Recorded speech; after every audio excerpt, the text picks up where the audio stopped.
Hello guys, welcome to my channel. मैं Manish sir. आशा करते हैं कि आप लोग ठीक होंगे और अपनी पढ़ाई मजे से कर रहे होंगे। तो आज हम लोग का टॉपिक होगा एनसीईआरटी मैथ क्लास 10 चैप्टर 2 का प्रश्नावली 2.1 का परिचय हम लोग पढ़ेंगे। और परिचय के साथ साथ जब परिचय खत्म हो जाएगी तो इसी वीडियो में हम लोग पूरा क्वेश्चन को कैसे हैंडल करना है क्वेश्चन को हम लोग करेंगे। ठीक है, तो आपको वीडियो स्टार्ट करने से पहले मैं छोटा सा आपसे रिक्वेस्ट करूंगा, अगर आप मेरे चैनल पर नए हैं तो चैनल को सब्सक्राइब कर लीजिए। अगर वीडियो आपको अच्छा लग रहा हो तो वीडियो को लाइक जरूर कीजिएगा। स्टार्ट करते देखते हैं कि परिचय क्या है। तो परिचय में सबसे पहले क्या दिया है, परिचय में सबसे पहले ये दिया हुआ है कि इसका मतलब कि मौलिक रूप क्या होता है। तो मौलिक रूप आपको देखिए, अगर इस तरह दिया है ax² bx + c, इसे कहते हैं हम लोग द्विघात। क्या कहते हैं? द्विघात बहुपद। ठीक है, अगर यहाँ पे लिया ax + b, इसको कहेंगे रैखिक बहुपद। ठीक है, अगर यही लिखा रहता ax³ bx² cx + d, इसको कहते हैं हम लोग त्रिघात। क्या कहते हैं? त्रिघात बहुपद। ठीक है, अब इस केस में देखना है कि क्या है ना कि कितने कितने हमारे मतलब क्या है मूल निकल सकते हैं, शून्य निकल सकते हैं। तो द्विघात में जो है ना कम से कम है ना, ज़्यादा से ज़्यादा या ज़्यादा से ज़्यादा दो हो सकता है। क्या हो सकता है? ज़्यादा से ज़्यादा दो निकल सकता है। और कम से कम की बात करें, कम से कम एक भी नहीं हो सकता। क्या हो सकता है? एक भी नहीं। मतलब कि ज़्यादा से ज़्यादा दो निकलेंगे। द्विघात समीकरण है, द्विघात बहुपद है, तो उसमें दो शून्य निकल सकते हैं और नहीं तो एक भी नहीं निकले। हो सकता है कभी क्या है ना कि द्विघात बहुपद में ये प्रॉब्लम है कि ज़्यादा से ज़्यादा दो निकलेगा, एक भी निकल सकता है और कुछ भी नहीं निकल सकता है। यानी कि शून्यक क्या हो सकता है? शून्यक किसे कहते हैं मैं आपको इसके पहले वाले वीडियो में बता चुका हूँ, परिचय वाला इंट्रो वीडियो में बता चुका हूँ। अगर आप नहीं देखे हैं ना तो ये लिंक में क्या है, डिस्क्रिप्शन में लिंक है इसका, आप उसको देख लीजिएगा। उसके बाद अब उसमें पार्ट 1 भी है, पार्ट 2 भी है। वो देखने के बाद तब आइए क्वेश्चन पे। क्वेश्चन आपको मैं गारंटी के साथ कह रहा हूँ, आपको अच्छे तरीके से 100% समझ में आएगा। ठीक है, तो ज़्यादा से ज़्यादा कितने शून्य हो सकते हैं? दो, उसके बाद एक या फिर नहीं हो सकता है। लेकिन रैखिक में एक ज़्यादा से ज़्यादा एक हो सकते हैं, कम से कम एक हो सकते हैं। यानी कि ज़्यादा से ज़्यादा एक ही हो सकते हैं और कम से कम नहीं भी हो सकते हैं। क्या हो सकते हैं? नहीं भी हो सकते हैं। ठीक है, और त्रिघात में है ना, त्रिघात में ज़्यादा से ज़्यादा तीन हो सकते हैं। क्या हो सकते हैं? ज़्यादा से ज़्यादा तीन हो सकते हैं, या फिर दो हो सकते हैं, या फिर नहीं हो सकते हैं। एक नहीं होता, त्रिघात में एक नहीं होता है। ठीक है, तो अब यहाँ पे हमारा क्या है, इसका बेसिक रूप है ना, मौलिक रूप है इसका। उसके बाद ये आप समझ गए कि द्विघात, त्रिघात, रैखिक मतलब सब समझ गया। उसके बाद आप देखिएगा यहाँ पे लिखा है परवलयकार। परवलयकार का मतलब क्या होता है? जैसे देखिए इस तरह का अगर है इसको बोलते हैं वृत्तकार। अगर इस तरह का है ना, इस तरीके का है, उसको बोलते हैं परवलयकार, परवलयकार। ठीक है ना, तो परवलयकार का मतलब जैसे कि मान लीजिए अगर पूरा दिया है तो ठीक है, नहीं दिया है तो भी इसको अगर इस तरह घुमा रहा है, यू की तरह घुमा रहा है, यू की मतलब परवलयकार। परवलयकार का मतलब ना पूरा गोल रहेगा ना क्लियर रहेगा। यानी कि इस तरह भी हो सकता है, इस तरह भी हो सकता है, इस तरह भी हो सकता है, इस तरह भी हो सकता है। ये जितने भी तरीके का है ये इसको बोला परवलयकार। परवलयकार का मतलब जैसे आपके ग्राफ दिया रहेगा, ग्राफ के ऊपर आपको खींचा रहेगा तो उसे बोलते हैं परवलयकार। तो ये आपको इस तरह का ना सर्कल अगर रहेगा तो इस तरह का गोला रहेगा तो इसको बोलेंगे वृत्तकार। अगर इस तरह का कुछ घुमा रहे, मान लीजिए जैसे ये हो गया अकेला है, फिर ये अकेला, या फिर ये अकेला, या फिर ये अकेला है, इसको बोलते हैं परवलयकार। ठीक है ना, अब तो आपको इसे समझ में आया परवलयकार किसे कहते हैं। अब देखते हैं कि जो मान लीजिए कभी ऊपर की तरफ जा रहा है, नीचे की तरफ जा रहा है, कभी ऊपर की तरफ जा रहा है, कभी इधर जा रहा है, कभी उधर जा रहा है। मतलब कि ज़्यादातर हम लोगों को यही दो चीज़ें पढ़नी है, ऊपर की तरफ जा रहा है और नीचे की तरफ जा रहा है, तो किस केस में जाएगा, है ना। और कभी कभी हमारा ग्राफ में ऐसे लाइन खींचा रहता है, ऐसे लाइन खींचा रहता है, हो सकता है ऐसा भी हो जाए, हो सकता है मतलब बहुत सारी चीज़ें हो सकती है। ठीक है, ई किस किस में बनता है, ई किस किस में बनता है ना। कभी कभी क्या होता है ऐसा बनता है, कभी कभी ऐसा बनता है ना। तो ई किस किस में बनेगा इसको देखना है। अगर हमारा बहुपद जो है ना, अगर हमारा बहुपद क्या है, द्विघात है, क्या है, द्विघात है ना, तो हमारा क्या बनेगा, हमारा ग्राफ ऊपर की तरफ जाएगा। किसकी तरफ जाएगा? ऊपर, सॉरी, तब हमारा परवलयकार बनेगा जब हमारा बहुपद जो है द्विघात है। द्विघात का मतलब जैसे ये वाला जिसका सबसे बड़ी घात क्या हो, दो हो, तो उसे कहते हैं द्विघात। तो जब द्विघात हो ना तो उसका ग्राफ क्या जाएगा, या तो ऊपर की तरफ जाएगा या नीचे की तरफ, यानी कि परवलयकार बनेगा। ठीक है, द्विघात समीकरण है तो। अगर द्विघात बहुपद है तो, अगर रैखिक बहुपद है, क्या है, रैखिक बहुपद है, जैसे बहुपद है, जैसे ये मान लीजिए ये रैखिक बहुपद यहाँ पे दिया हुआ है, सॉरी रैखिक बहुपद यहाँ पे दिया हुआ है। इस तरह का रैखिक अगर बहुपद है तो ग्राफ हमारा सीधा कटेगा, एकदम मतलब स्ट्रेट लाइन में कटेगा, जैसे भी कटे ऐसे कटे ऐसे कटे ऐसे कटे, इतना सीधा कटेगा। ठीक है, अब बात आती है कि इस किसके में कटता है, ये आपको कटता है त्रिघात में। कितने?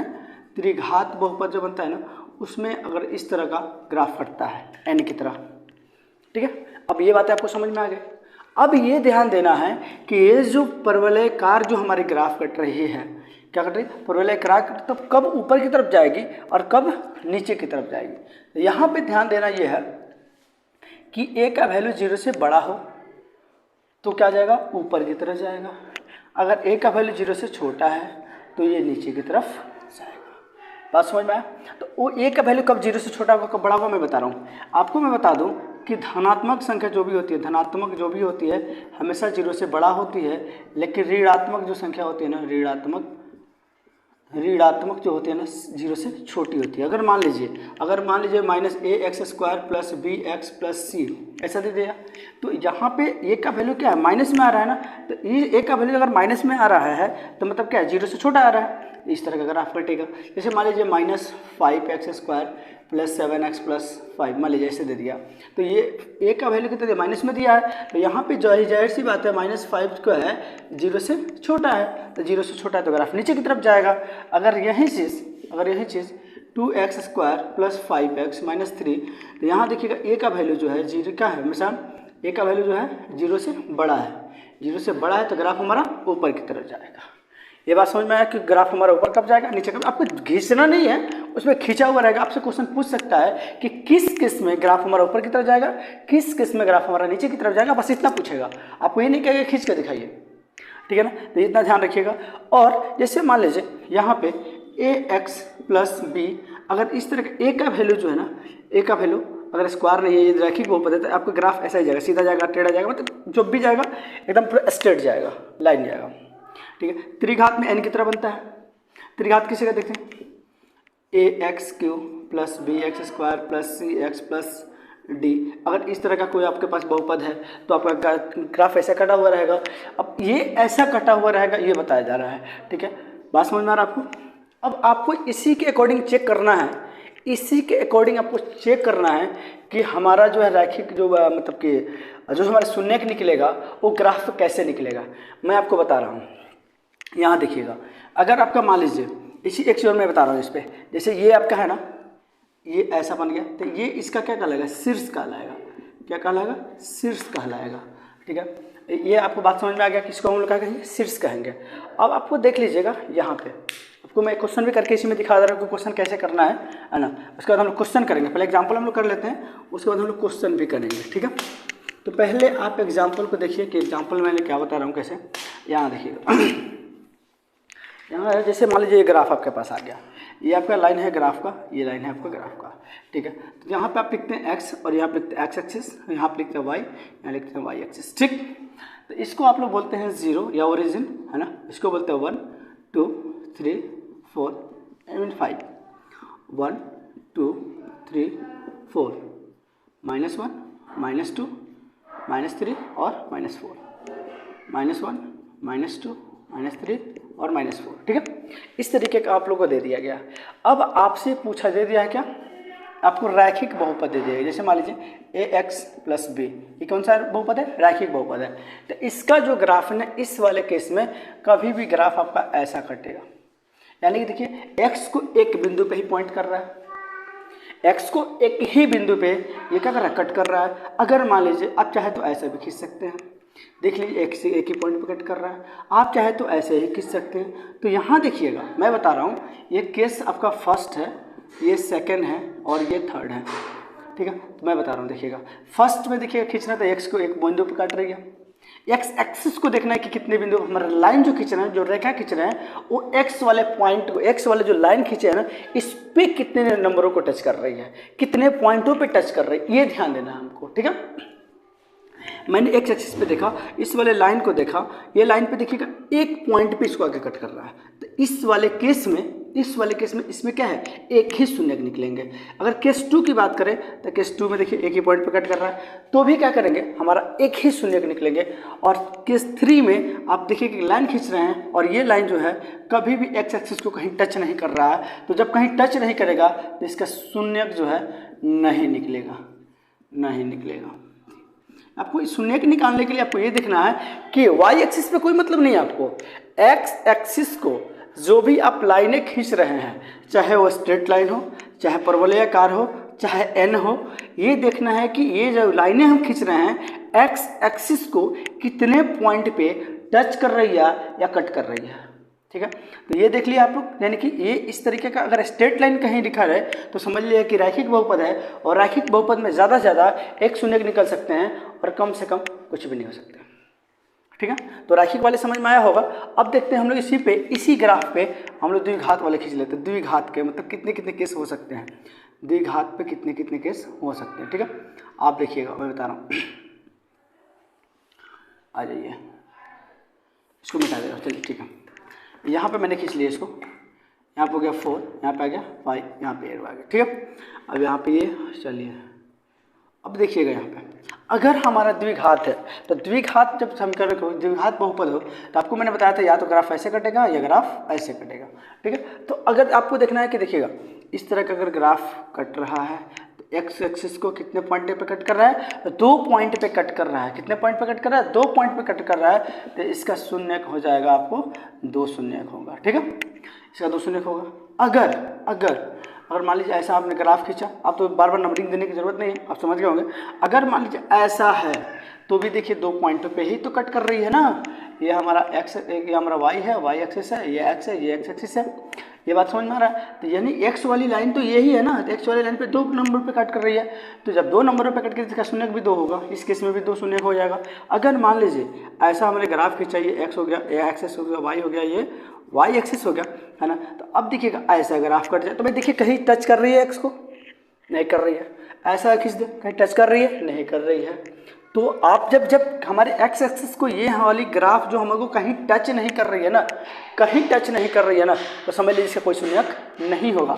अब मैं आपसे एक बार और भी कहना चाहूँगा कि आप वीडियो को ज़रा सा भी स्किप नहीं कीजिएगा। अगर ज़रा सा भी स्किप कीजिएगा ना तो हो सकता है आपको वीडियो समझ में नहीं आए, लेकिन अगर आप स्किप नहीं कीजिएगा, वीडियो को देखिएगा पूरा, मैं गारंटी के साथ 100% कर रहा हूँ, आपको वीडियो बहुत अच्छे तरीके से समझ में आएगा और क्वेश्चन में आप दोबारा देखने की जरूरत नहीं पड़ेगी। ठीक है ना, तो आप देख लीजिए कि अगर टच कर रही है तो ग्राफ बनेगा, नहीं तो शून्यक निकलेगा, नहीं तो नहीं निकलेगा। और एक केस और आ सकता है, मैं आपको यहाँ बता दे रहा हूँ। एक केस और क्या आएगा, ऐसा मान लीजिए हमने किया X Y, X axis Y axis. ठीक, अब देखिएगा ऐसा भी तो ग्राफ हो सकता है, ऐसा भी तो ग्राफ हो सकता है। अगर ये वाली ग्राफ अगर एक पॉइंट पे, यानी एक शीर्ष इसका एक पॉइंट पे एक्स एक्सिस को टच कर रही है या फिर एक्स एक्सिस को एक जगह पे टच कर रही है, तो मैं दोनों केस को एक ही साथ दिखा दे रहा हूँ इसलिए कि जगह कम है ना। एक ग्राफ में एक ही यू बनेगा, यानी एक ही परवलयाकार ग्राफ खिंचाएगा, चाहे स्ट्रेट लाइन खिंचाएगा, चाहे जो भी खिंचाएगा। ठीक है, तो यानी एक पॉइंट पे टच कर रही है तो इसका कितना ग्राफ हुआ, इसका शून्य कितना जाएगा, इसका शून्यक जो होगा, है ना, आपके पास 1 मिलेगा। यानी एक पॉइंट पे टच कर रही है, या तो ये दे देगा तो 1 पॉइंट, नहीं तो ये नहीं देगा तो ये कहेगा कि बेटा ये ले लो, तो ये ले लो, सॉरी ये ले लो। इस पे भी देखेंगे 1 पॉइंट पे टच कर रही है, 1 पॉइंट पे टच करी तो इसका 1 शून्यक होगा, इसके 2 पॉइंट पे टच करी तो 2 शून्यक होगा, इसके किसी भी पॉइंट पे टच नहीं करी तो इसका कोई शून्यक नहीं होगा। चलिए एक त्रिघात को खींच के देख लेते हैं, त्रिघात पे आपको समझाने की कोशिश करते हैं, त्रिघात भी आपको समझ में आ जाएगा। ठीक है, त्रिघात बहुपद तो हम लोग कैसे ग्राफ खींचते हैं, खींचना नहीं है हमको, ग्राफ खींच के दिया हुआ रहेगा, बस आपको देख करके बता देना है कि कितने शून्यक होंगे, कितने शून्यक होंगे। जैसे मान लीजिए हमने एक ऐसा फिर ग्राफ ले लिया, खींच दिया मैंने, ये आपको क्या हो जाएगा, वाई हो जाएगा, ये आपका वाई एक्सिस हो जाएगा, ये एक्स हो जाएगा और आपको ये एक्स एक्सिस हो जाएगा। ठीक है, अब आपको देखना क्या है, यहाँ पे मैंने फिर चलिए नंबर मैंने खींच दे रहा हूँ, 0 1 2 3 4 5 6, आई मीन 6, 1 2 3 4, 1 2 3 4, 1 2 3 4 5। ठीक है ना, हम लोग खींच लिए। अब हम लोग को करना क्या है, त्रिघात का मतलब मैंने बताया था, त्रिघात में देखिएगा n की तरह ग्राफ खींचते हैं, तो ऐसा भी ग्राफ हमारा खींचा जा सकता है। देखिएगा ऐसा भी ग्राफ हमारा खींचा जा सकता है, जिससे मान लीजिए ऐसा किया और ऐसा करके ऐसा किया। तो देखिए एक पॉइंट यहाँ पे कट कर रही है, एक पॉइंट यहाँ कट कर रही है और एक पॉइंट यहाँ कट कर रही है। 3 गो पॉइंट पे एक्स एक्सिस को हमारे टच कर रही है, 3 पॉइंट पे एक्स एक्सिस को क्या कर रही है, टच कर रही है। तो इस केस में आपका शून्य कितना हो जाएगा बाबू, शून्य हो जाएगा आपका 3। अगर मान लीजिए मैं एक ग्राफ और खींच रहा हूँ, यहाँ पे आप समझ गए होंगे इस ग्राफ के अकॉर्डिंग। तो आप यहाँ पे मान लीजिए y हो गया, ये y एक्सिस हो गया, x हो गया और x एक्सिस हो गया, मतलब नंबर लिखने की कोई ज़रूरत नहीं है, मैं बता रहा हूँ।